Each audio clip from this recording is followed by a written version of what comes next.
তো হ্যালো বন্ধুরা, এখানে একজন এই যে হাতের এই যে দাগ, এই দাগের জন্য বলছে যদি এই দাগ মানে থাকে তাহলে এসএসসিজিডি মেডিকেলে ফিট হবে কি আনফিট হবে সেটার জন্য জিজ্ঞেস করেছে। তো এটা জন্মগত দাগ, এটাতে কোনো সমস্যা হয় না আশা করি, ঠিক আছে। আর এটা কোনো টেটু নয়। এখানে বিকলমিনটা ব্যবহার করলে অনেকটা ঠিক হয়ে যেতে পারে, সেটার জন্য দেখবে, ঠিক আছে, দেখে শুনে কাজ করবে ভাই। এরপর আসছি আরেকজনের, বলছে এখানে একটা ছোট্ট অ্যাক্সিডেন্টের মাধ্যমে হয়েছিল, এটাও কোনো সমস্যা নেই, এটা নিয়ে কোনো চিন্তার কারণ নেই, এটা কোনো দিন তোমাকে কোনো ডিস্টার্ব করবে না মেডিকেলে।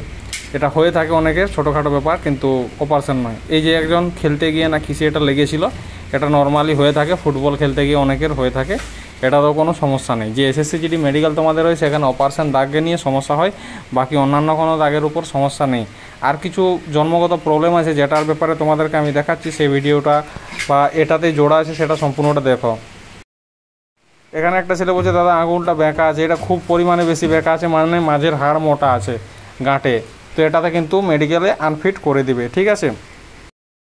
এখানে একজন বলছে দাদা এই যে দাগ আছে পিঠে, এই দাগটা নিয়ে সমস্যা আছে কি, এটা নিয়ে সমস্যা নেই, এটা কোনো অসুবিধা হবে না। এই যে একজন হাতে নাম লিখেছে, এটাতে কোনো সমস্যা হবে না, এটা কোনো অসুবিধা নেই ভাই, ঠিক আছে।